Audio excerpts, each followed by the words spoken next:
আজি কাৱৈমাৰী ৭ নং ব্লকৰ গোলকৰ প্ৰচেষ্টাত এটি ৰাইচ মিল আৰু গুড়া খুন্দা মেচিন উদ্বোধনী কৰা হ'ল। ইয়াতে আপোনালোকে আহিলে ধান ভাঙিব পাৰিব।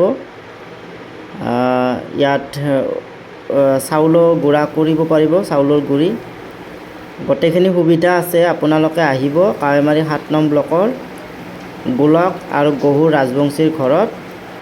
এই মিলত আপোনালোকে ধান বান্ধিব পাৰিব, বহুত কম পইচাতে ধান ভাঙিব পাৰিব। আহিব কাৱৈমাৰী ৭ নং ব্লকৰ ৰাজ মন্দিৰৰ ওচৰত গোলকৰ ঘৰত আহিব সকলোৱে। ৰাইজৰ বাবে সুখবৰ, আপোনালোকে আৰু দূৰত নি ধান ভাঙিব নালাগে, ওচৰতে আপোনালোকৰ এই মিলটো আজি উদ্বোধনী কৰা হ'ল। ইয়াত আপোনালোকে ধুনীয়াকৈ ধান বান্ধিব পাৰিব। বহুত ধুনীয়া হৈছে, নতুনকৈ বহাইছে। উদীয়মান যুৱক গোলকে এটা নিজা প্ৰচেষ্টাত এই মিলটো বহালে। এইবাৰ সকলোৱে সহায় সহযোগিতা কৰিব। সকলোৱে কৈছে বৰ ধুনীয়াকৈ বনাইছে,